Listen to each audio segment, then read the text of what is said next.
All right, welcome to another Alovéa Pros, and this is one I am extremely excited about because this is somebody that I've watched podcasts with. I've seen just the impact that they've had on people's health and just the inspiration of what they've done and what he's done in the health and wellness world. And this is Dr. Troy. Dr. Troy, it's an honor to have you here today. Yeah, pleasure to be here. Nice. Now, I know you're in Minnesota, right? Or Minnesota or Wisconsin? We're in Minnesota. Well, I know Yes. that's fighting words this time of year during football It season, is. right? I can't make that mistake. I know you're a That's big right. sports fan too. Yep. But I'm coming up to see you here in Minnesota soon. Share with everybody, because you've started something over 26 years ago, the Synapse Center for Health and Healing. Yes. And it's a pretty amazing success story because in today's world, opening any business, whether it's a health modality or whether it's a whatever type of business, keeping it around for 5 years is a challenge. So I don't know if can you go back 26 years ago and think about like, why did you start to do this and how have you guys been around for so long? Yeah, great question. I started in a small 500 square foot room, and I always wanted to get into healthcare, but the traditional system wasn't really a fit. So I was attracted to just how the body worked. I was really just addicted to learning the intricacies of how the body works. So I had a few degrees, so I ended up with 4 degrees overall, molecular biology, switched out of med school into chiropractic school, but then ended up getting a functional degree in kinesiology as well as a functional neurologist. And so a lot of training that helped me understand the body more.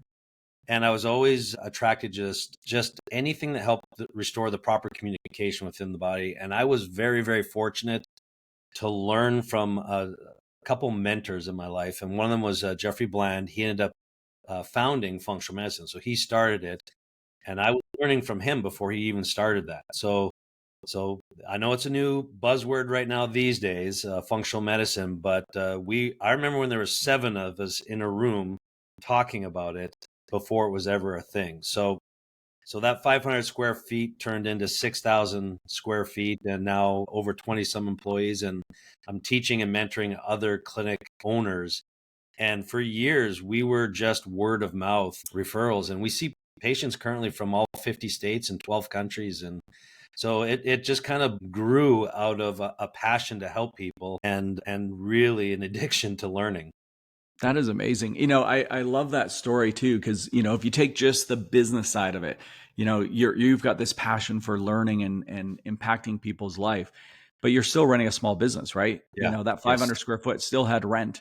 I'm Yes. sure, right? And 6,000 square feet and 20 employees have that much more. But I always love the stories where people were before the curve. We look at a lot of business trends where, um, maybe not follow through, but you were talking about something that before it was even a story. And now it's like, what have been the biggest changes, say, in the last 5 and 10 years? And do you still see that kind of ramping up? Well, some of the bigger changes is actually because of information. Right now, I call it Dr. Google. Because of Dr. Google, we have no absence of information. But the problem is people don't know what to apply it Hmm. to for themselves. When I first started, I used to go to the library on weekends and spend 8 to 12 hours reading through the research that was months and even sometimes year old. And nowadays, I've got staff members that can bring it up on their phone at 10 times, 100 times the amount of research in minutes. And so we Hmm. have all this data, but you have to understand what is actually applicable to you. And so many people actually come in these days and are just confused by what works for them and what doesn't. Yeah, because last night I coughed and I Googled, what does this cough mean? And one of the things was I'm dying tonight. So, Yeah. on one hand, it can freak people out. So it's how do you process all this? And of course, Dr. Google has this friend called Dr. AI coming out, which is Yes. probably going to radically change things as well. But I think there's this thing about the human touch and human connection. And I think creating a center that has so many people coming through is never going to change. And, how we've met, of course, is one of the things is through people. You were introduced and you're now sponsored with this company called Alovéa as an Alovéa Pro. Can you walk us through, like, how were you introduced to this world? Because with such a massive health and healing center, you must be approached with so many different things. Yeah, I get approached weekly. I'm just going to say from different companies, different within different things. Anything from running the business to, especially supplements. In my world, we onboard supplements and other companies. So I get approached. I have become an expert, elite at saying no because I just see everything, right? So when it came to Alovéa, I'd like to say I was just ahead of the curve and I knew what was coming. But the reality was I saw a change in one of my patients that Mm. I had been working with that was fairly miraculous with how quickly things actually went from really bad to really good. And so whenever I see that, I'm a key observationist. I say no a lot, but I'm also open to learning again quite a bit. So when I saw the changes with this particular person, I started exploring, and I was a little bit taken back by just the pure volume of literature and science that was already there that I had never seen. So that was my introduction. So nothing better than seeing a doctor seeing live and in action a change for someone who's really suffering into someone who's doing much, much better. But I think that speaks a lot about you as well as a practitioner, as a doctor, because I think a lot of practitioners might see that and just what would they do? Wrap it up to something else Yeah, or not that's it. think much about it. But you chose to dive deep. And so, like, and I think you even met and have spent a bunch of time with the founder and CEO of this company. So, what was the research? What did you dive into that kind of opened your mind to saying, well, this is interesting. There might be something more than just this one patient. Well, I started looking in. First of all, I read a book just based on the how Ace Mannin works, the active ingredient. And for me, well, one of my core values that I've established here at the clinic is excellence without ego. You may or may not know this, but pride is That's something, good. and ego is something that can impact the healthcare community. Mm. And I did not like that when I would run into stuff and a lot of doctors didn't like looking dumb in front of people when I talked to them. And I actually encourage that. That may sound weird to people, but I encourage my team to look dumb in front of each other, in a humble way so that we can learn. And so that excellence without ego is really, really important. Ace Mannin, when I started looking at it, the glycoprotein that it is, it helps restore communication. In functional medicine, all of our symptoms are a breakdown of communication, mentally, chemically, or physically. All symptoms and dysfunction, and then disease is basically a breakdown in communication. Anything that restores proper communication has my instant attention. So when I found out that it was involved with communication within the cell, from cell to cell, from your immune system to different cells, that was first and foremost just my first step into, okay, this has got my attention now. So that was a big, big first step. Then I found out it can do and changes it can make, and there was a lot of research there. And I asked why so much research, and found out that there was an attempt actually to take that product and make it a pharmaceutical, which makes sense because that's a lot of money in pharmaceuticals. But I'm just going to say this: when you don't have a toxicity limit to something, it can't be labeled as a pharmaceutical and has to be labeled as a natural substance. And when I found that out, boy, that made me so excited to be able to use that and with my patients. And so it was a great initial step. I'm rarely shocked these days as far as the impact something can have. And I was legitimately shocked. Wow. That is so. I mean, first of all, you said a lot of great stuff there, but I think, do you have a t shirt at your center that you sell, the excellence above ego? Is that what it is? What a Excellence without ego. No, we don't, without but we, ego. we have one that says I've been synapsed, but that's that's about it. Well, I think that is a fabulous quote. I mean, and it is one tough to live by, especially when there is so much information. But it also exposes, like, you're somebody who's kind of a voracious reader and, looking at that research, and there's still something you don't know. I think there is that being humble to recognize that there are things that we still don't know, which I think is hard for the medical community because they're meant to know everything. And I forget, you probably know this stat better than I do on how many pharmaceutical drugs. It would be impossible for every doctor to know all the different interactions between all these different drugs. So, you have a clinic, you're being approached by everybody. So it probably is a vigorous test to be able to get even anything into your practice. So you're impressed, but Yeah. it still doesn't mean you have to become a sponsored pro. And this is a special program for people watching this, where the company is sponsoring coaches, trainers, athletes, and healthcare professionals. This collective group call it the OGs of influence with health, right? In today's world, you can go online and become an influencer, but people who have real clients and patients and they have real touch where they can make a difference in their life.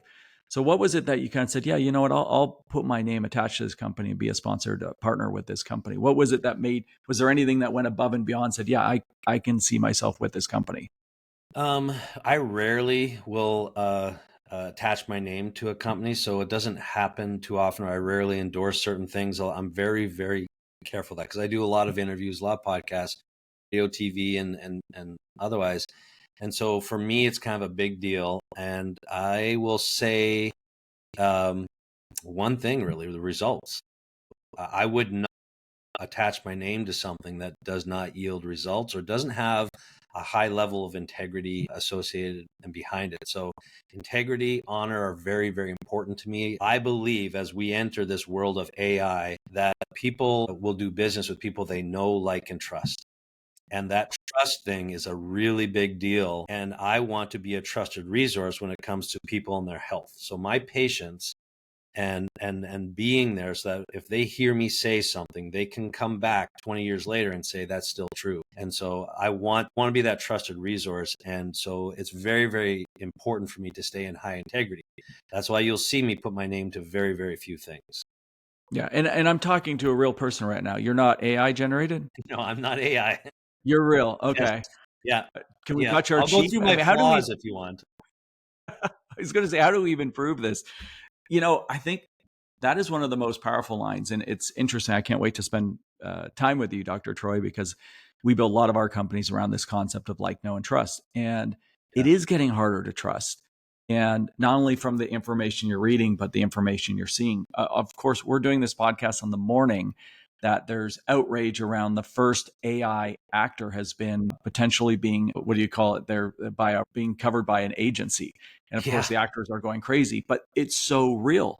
So that ability to get real, honest, truthful information around your health, I think is a game changer. Dr. Troy, I'm going to go in a slightly different area. So mind blown. And I think this is so cool. But you also, I think creating a business for 26 years shown that people trust you, because otherwise there's no way you'd be here. But on the personal side, I know I see on your website you got a few kids. Is that a Yes. true story? That's a true story. All Yes, right. we have 10 kids and 17 grandkids right now.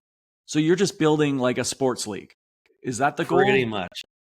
And it shows that you're big sporting, you enjoy attending sports and golf and things like that. On that personal level, with having so many kids and grandkids, this company is also unique. They're a social business. So they're kind of like, if you think of Bombas Socks, they're a buy one, give one company. They are what's called a public benefit corporation, which allows them to give away their profits for a cause. And this company's cause is 7 million children die every year of malnutrition or adverse reactions to different type of diseases. And so that ACE Mannon you talked about, every product that's shared now serving, there's a serving donated to children in need. This company just surpassed 62 million servings. They have partnered with President Fox from Mexico and his wife Marta. Knowing that and just, your family, and you and I are just getting to know each other. So this is a question I'm just throwing out there, but like, does that mean anything to you? How does that connect to you and your wife, and knowing that the impact that this company's having? Yeah, absolutely. One of my really strong beliefs in living life is to pour into your community, to become a servant leader, and that's a big part of that. And so that hits home pretty good because that fits my life mission as far as how I want to show up in this world for people. So it's an easy partnership when you have a giving heart, and the more you work, it's going into the people around you. And so I'm a big, big believer in tithing. I'm a big, big believer in giving back to the community. And one of the things that I'm doing is teaching small clinics like myself to actually do that, because a lot of doctors have realized they don't want to be a part of their current system or wherever they're working, and they want to try and go out on their own and do what I've done, but they don't know how to run a business. And so I'm teaching them the business along with the functional medicine, with the caveat of take 10% of what you are earning and pour it back into your local community. We don't want big, big clinics. We want small clinics, just like a mom and pa restaurant where you get that authentic food. You want a mom and pa type of clinic that's really pouring into their local community. And when you can do that, and restore some of that community honor and some of that community, just that belonging together, real change can happen. I am definitely going to partner with people that are pouring into the humanity like they are when it comes, especially for kids. We are meant to protect the small children. We're meant to take care of our elderly people, and so these are two big groups of people that I believe Alovéa is actually helping. And again, it fits my life mission and a lot of what I stand for. So it was a no-brainer for me. Well, that's awesome. Well, I've just been honored hanging out with you today, and I can't wait to meet you face to face when I'm up in Minnesota. I'm Yeah, not going to Wisconsin. I'm not thank cheering you. for Wisconsin. I got to be careful when I go up there. I'm a Yes, Canadian, so I might make a mistake and say something, like you said, say something where I do say something dumb and I'll get into trouble. So I'll have to be yeah, very careful. Go Vikings. But yes. okay, so here's the last question for you. You say you love going to sporting events. Any sporting event in the world, what's your sporting event you're going to? Oh my gosh. Well, that's a tough one. So I would probably, what I watch the most is football. I love football, but if I had to pick one sporting event in the world, it'd be the Masters, to go down to the Ooh, Masters and be there and just watch that, because it's so much more rare. And so, but I enjoy. I've already gone to one Vikings game this year, but I would have to choose the Masters. yeah. I mean, it doesn't get much more iconic than that. So, Yes, right. well, Dr. Troy, thank you for all you do. And for everybody listening, we are going to do more Alovéa Pros podcasts. And thank you for all tuning in.